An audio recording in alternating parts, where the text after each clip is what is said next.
사랑하는 화평교회 성도 여러분, 주님의 이름으로 문안드립니다. 주일에 오셔서 예배드리시는 성도님들은 그래도 얼굴 보고 인사드릴 수 있어서 그나마 좀 나은데, 오랜 동안 또 교회에 오지 못하시고 계신 성도님들 또 한 분 한 분 또 명단 보면서 기도하면서 그리워하고 있습니다. 오늘은 또 요한복음에서 등장하는 인물들 통해서 또 함께 귀한 은혜를 나누고자 합니다. 인생 질문이라고 하는 책을 지난주에 소개시켜 드렸는데요, 오늘은 그 두 번째 과인 니고데모와 사마리아 여인에 대해서 함께 살펴보고자 합니다.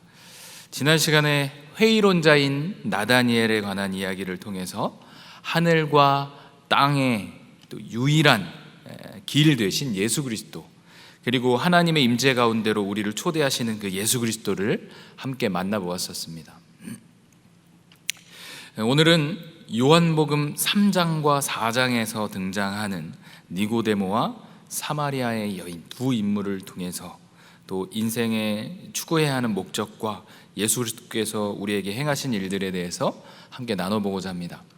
시작하기 전에 여러분들에게 질문 하나 하려고 하는데요, 여러분 혹시 인싸와 아싸라는 단어를 들어보신 적 있습니까?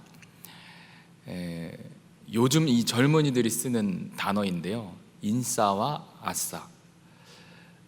그 인싸와 아싸 단어 앞에 핵이라는 단어를 붙여서 핵인싸, 핵아싸라는 단어가 있습니다. 어떤 뜻인가 하면 핵은 엄청 많이 이런 뜻이고, 인싸와 아싸는 영어 인사이더와 아웃사이더에서 따온 단어예요. 그래서 정말 인싸는 정말 많은 이들하고도 다 잘 어울리고 모든 걸 다 화제의 인물 뭐 이런 뜻이고, 아싸는 이제 아웃사이더, 왜냐 이렇게 약간 동떨어지고 소외돼 있고 하는 그런 인물. 그래서 이제 서로 이제 젊은 친구들이 이제 대화하면서 너는 이제 인싸 중에 인싸, 핵인싸다. 너는 정말 아싸의 기질이 다분하구나 하면 뭐 그렇게 사용하는 단어입니다. 오늘 이 등장하는 이 니고데모라고 하는 인물이 우리가 보는 인사이더고, 이 사마리아 이 여인은 아웃사이더라 표현할 수 있겠습니다.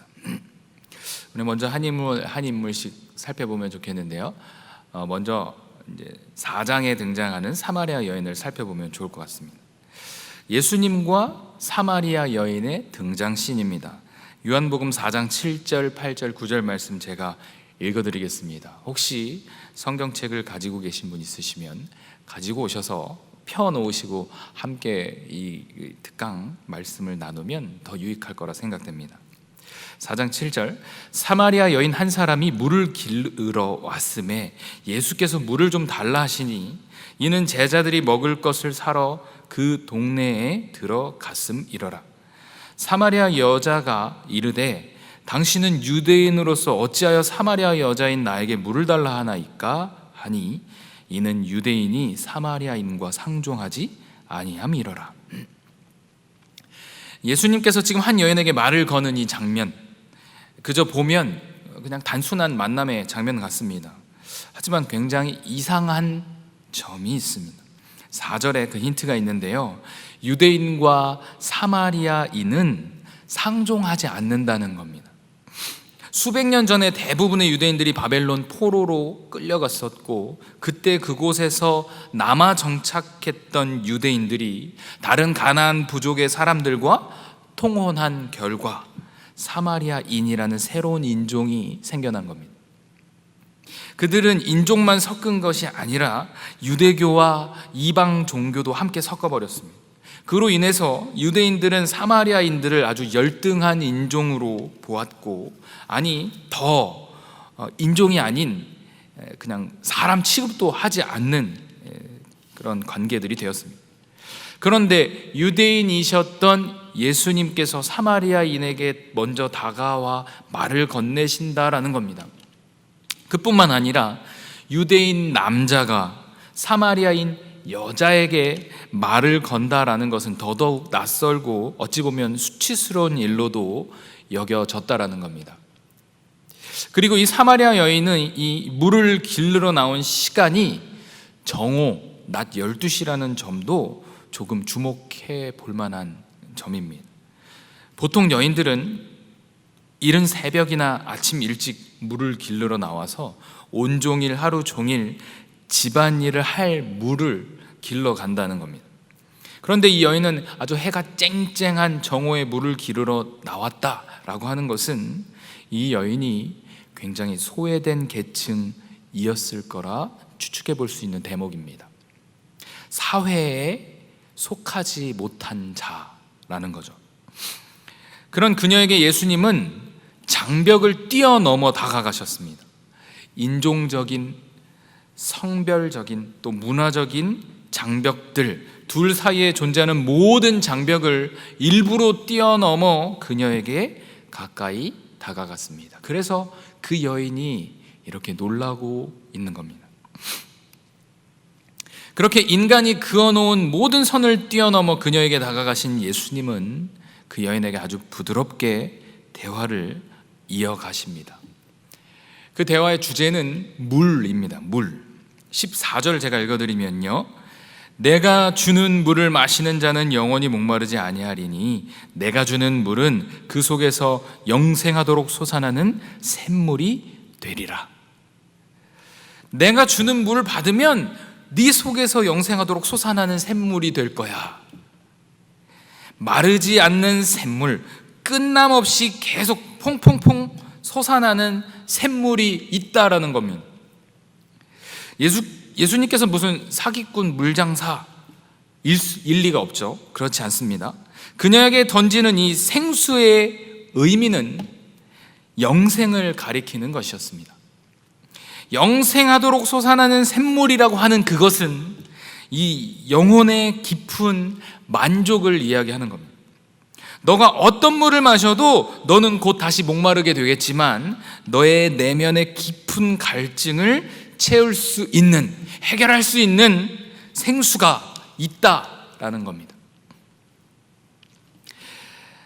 내가 절대적 만족을 줄 수 있어 라고 말씀하시는 거죠. 사마리아 여인 잠시 멈추고 우리 한번 또 다른 것들 생각해 보면 좋겠는데요. 제가 질문 하나 할게요. 여러분 인생에서 여러분을 만족하게 하는 것이 무엇입니까? 무엇이 당신을 가장 행복하게 해줍니까? 라는 이 질문에 여러분 스스로 한번 답을 내어보시면 좋겠습니다. 답을 생각할 수 있는 시간 한 5초 정도 드리겠습니다. 네, 여러 답이 있을 거라고 생각이 되는데요, 여러분이 생각한 답의 대부분은 어떤 외부적인 조건들을 답으로 설정하셨을 거라고 생각이 됩니다. 돈이나 명예, 행복, 권력 등등등등 어떤 우리에게 미친 어떤 외부적인 조건들로 인해서 내가 행복을 그리고 만족을 누릴 거라고 생각한다는 겁니다. 그런데 예수님께서는 어떤 외부적인 조건들로 우리의 내면의 깊은 목마름이 해결될 수가 없다라고 말씀하십니다. 사막에서 물 한 모금도 먹지 못하고 한 10일 정도를 견딘 사람이 있다고 가정해 봅시다. 그런데 그렇게 죽어가고 있는 이에게 물을 이만큼 물동이에 들고 막 찾아가서 그 물을 마시도록 주는 것이 아니라 그 물로 세수를 시켜주고 손발을 닦아주고 한다면 그 사람의 그 깊은 내면 속에서 있는 그 갈증까지 해결할 수가 없다라는 것. 외부적인 조건들로는 그 내면을 조금도 적실 수 없습니다. 그러면 이 목마름에 대해서 자꾸 이야기를 하는데 저는요 그렇게 목마르지 않는데요, 저는 그렇게 내면의 목마름이 별로 없어요 라고 하는 사람이 있을 수 있겠죠. 하지만 우리의 대부분, 많은 사람들의 대부분은 영혼의 목마름, 그리고 갈증을 가지고 있음에도 못 느낀다라는 겁니다. 우리가 갈증을 제대로 느끼지 못하는 이유는 우리가 우리를 스스로 속이기 때문입니다. 내가 아직 꿈을 못 이루어서 만족이 없는 거지, 내가 만약에 다 이루고 난다면 나 그날에는 진정한 만족을 취하게 될 거야, 경험하게 될 거야.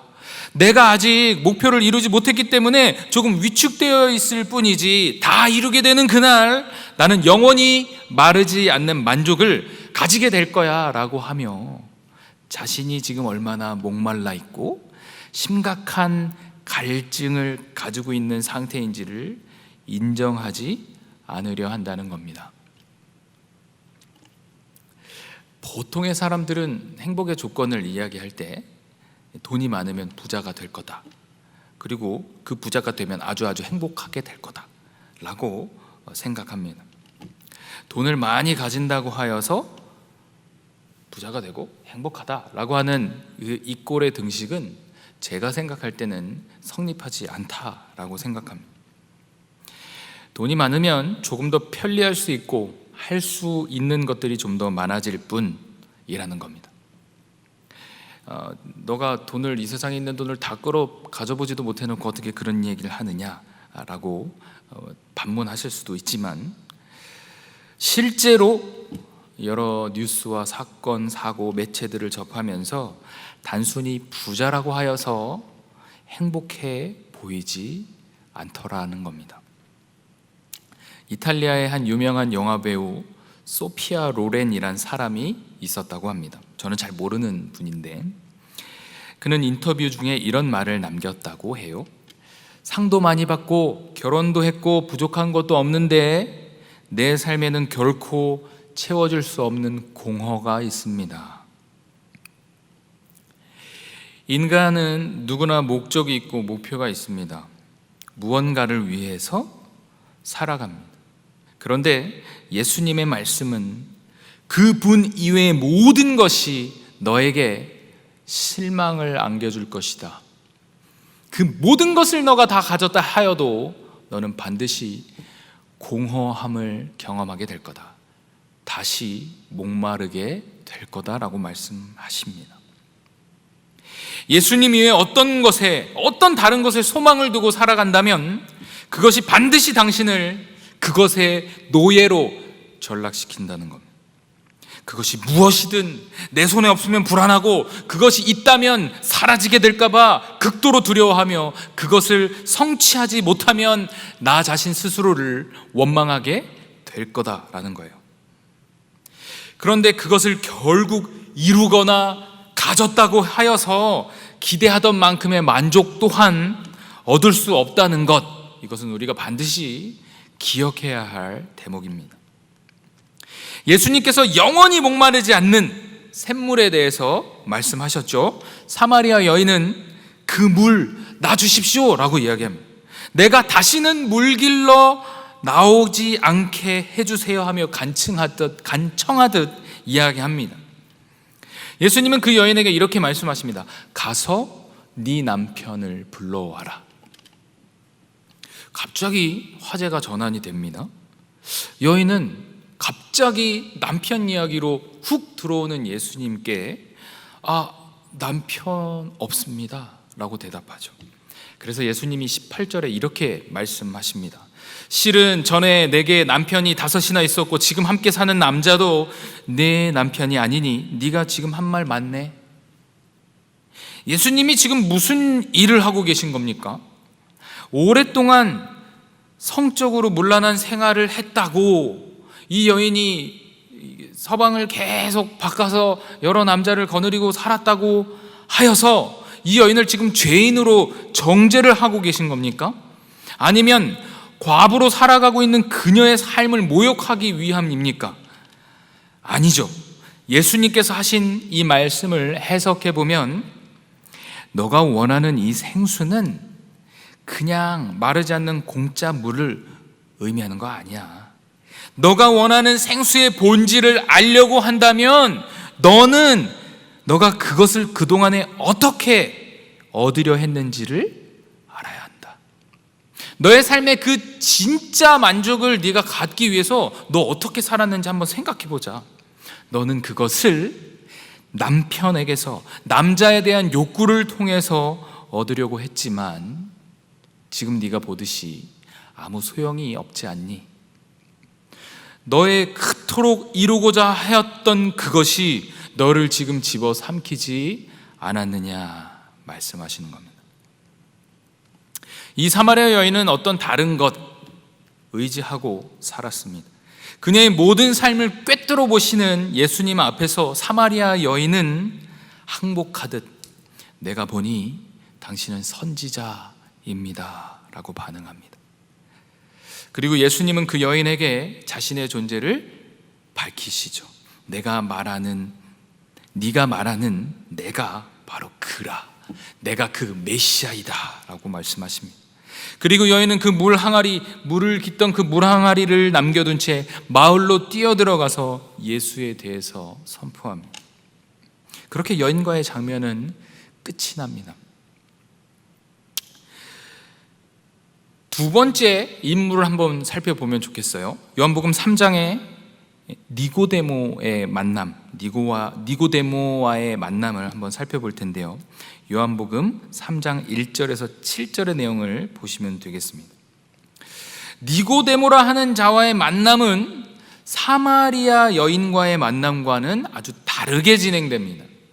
사마리아 여인에게는 예수님께서 모든 선을 뛰어넘어 찾아오셔서 아주 부드럽게 이야기를 이어가셨는데요. 니고데모와의 만남에서는 예수님이 아주 직선으로 달려오셔서 직설적으로 예수님께서 말씀하시는 것을 볼 수 있습니다. 유대 종교 지도자 니고데모가 예수님께 나와서 오 라삐여, 당신에 대해서 내가 놀라운 말을 많이 들었습니다. 하나님께 받으신 지혜로 충만하시다고 내가 들었는데요 라고 예의를 갖추며 나아온 니고데모에게 예수님은 다짜고짜 뭐라 말씀하시냐면 너 거듭나야 되겠다. 니고데모는 히브리 최고 법원인 사네드린 공회의 공회원입니다. 그리고 독실한 바리새인이자 유대인의 지도자였습니다. 그런 그에게 예수님의 말씀 너 거듭나야겠다라는 그 말씀은 충격 혹은 매우 불쾌함으로 다가오지 않을까 생각이 됩니다.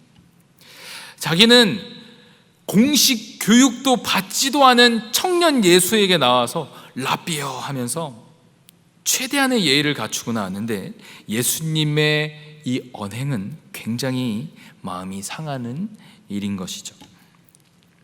예수님은 니고데모에게 거듭남, 새로 태어남에 대해서 말씀하십니다. 거듭나야 한다. 이 거듭나야 한다라는 이 말은 야, 너 좀 거듭나야 되겠다 하는 말은 누구에게 사용합니까? 거듭나지 않은 듯해 보이는 자, 우리보다 약해 보이는 자, 어떤 카타르시스 같은 큰 변화의 경험이 필요해 보이는 사람에게 우리는 그렇게 사용합니다. 대단해 보이며 모든 것을 갖추었으며 도덕적으로나 종교적으로나 어느 하나 흠잡을 데가 없어 보이는 이에게 우리는 쉽게 이 말을 하지 않습니다. 그런데 니고데모는 바로 이런 사람이었다라는 겁니다. 그러나 예수님의 가르침은 거기에서부터 시작되는 겁니다. 예수님은 죄인인 우리 연약한 인간 모두가 다 거듭남이 필요한 존재들이라 말씀하시는 겁니다. 죄라는 것이 하나님 외에 다른 데서 구원을 얻으려고 하는 행위라고 정의를 내린다면 우물가의 사마리아 여인이나 훌륭한 흠잡을 데 없어 보이는 니고데모 같은 사람 모두가 다 죄인이며 반드시 거듭나야 할 존재들이라는 겁니다. 이 둘에게만 아니라 우리 모두에게도 이런 은혜가 필요합니다. 거듭남이 필요합니다. 예수님은 우리에게 영원히 마르지 않는 생수가 필요하다고 말씀하십니다. 그리고 그 생수는 자신에게만 있고 그 생수를 얻기 위해서는 거듭나야 한다 말합니다. 우리는 그분께 나아가서 회개하며 우리는 목마른 자입니다 고백하며 우리의 갈급한 상태를 인정해야 합니다. 그리고 그와 동시에 예수님을 의지하며 하나님께 우리를 받아주시옵소서 고백해야 하고 그렇게 회심해야 하는 겁니다. 이것이 오늘 이 살펴본 두 인물뿐만 아니라 우리 모두에게 다 해당되는 내용입니다. 우리는 모두 신이신 하나님께로부터 왔습니다. 그것이 우리의 출처입니다.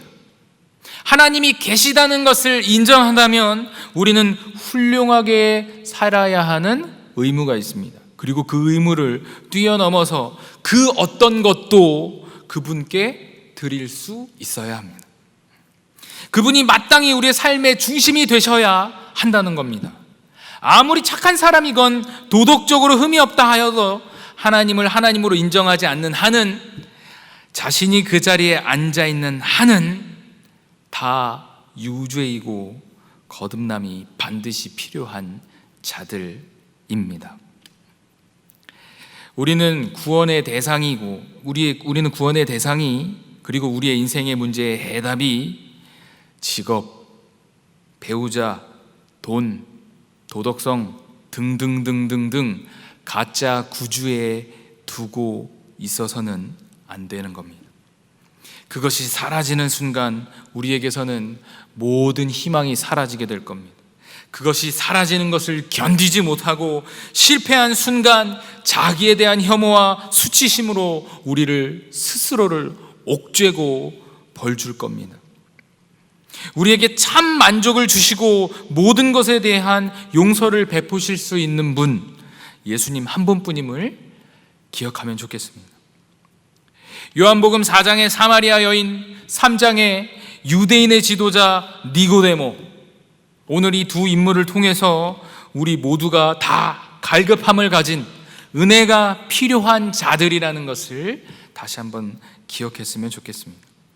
우리 모두가 다 구원을 얻을 수 있었던 것은 우리 예수님께서 목이 마르셨기 때문입니다.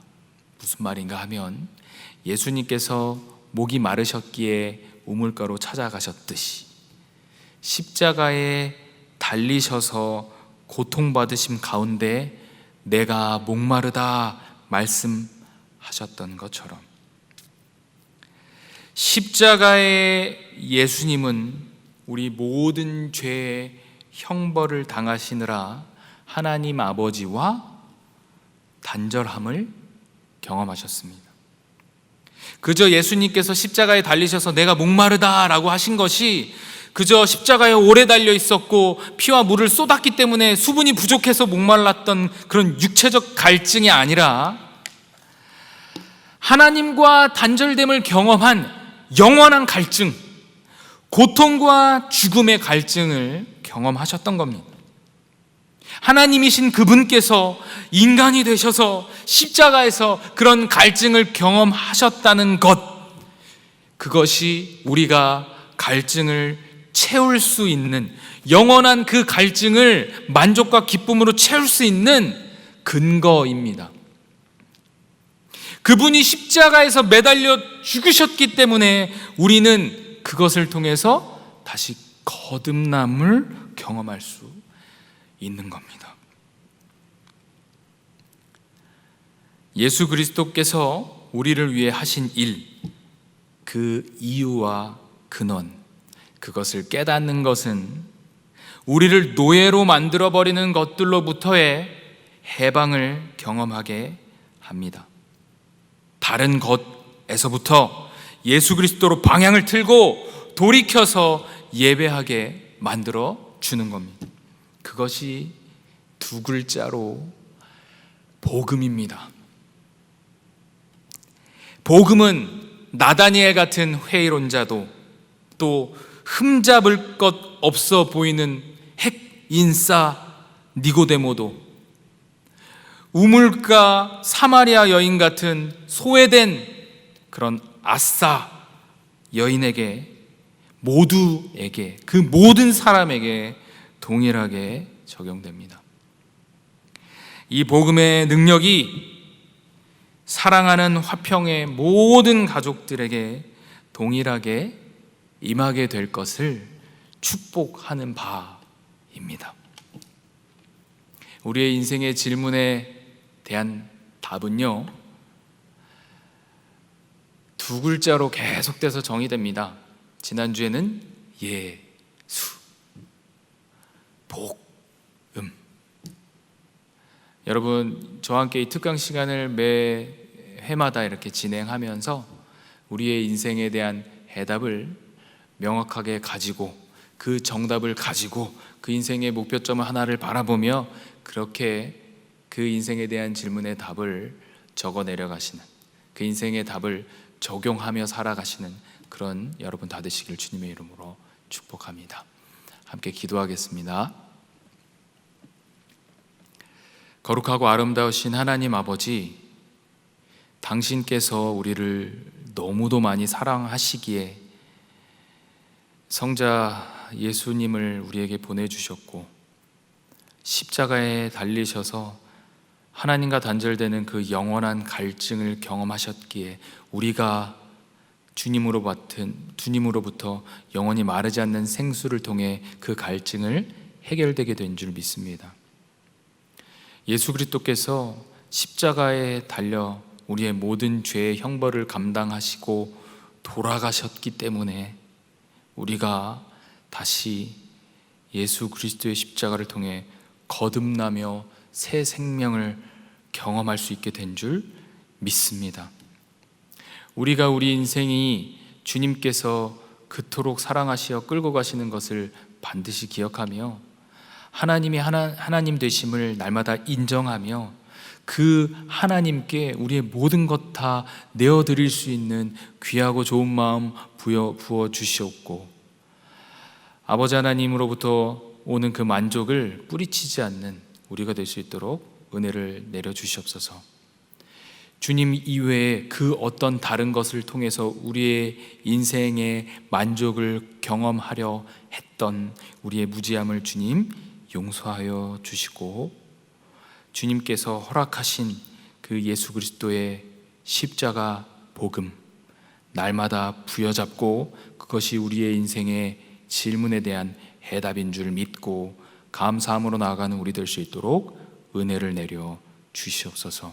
사랑하는 우리 화평의 가족들 한 명 한 명 주님께서 찾아가 주시고 어루만져 주시고 싸매시고 능력 주시고 회복시켜 주셔서 코로나로 인해서 우리 또 병들어 있고 힘들어 있는 이 상황들이 아버지 하나님 앞에 온전히 회복될 수 있는 그 날들을 기대하며 나아가는 우리 모두가 될 수 있도록 은혜를 내려 주시옵소서. 주님께 모든 것 다 감사하옵고 주께 모든 것 다 맡겨드리오며 사랑이 많으신 예수 그리스도 이름 받들어 함께 기도 올려드립니다. 아멘.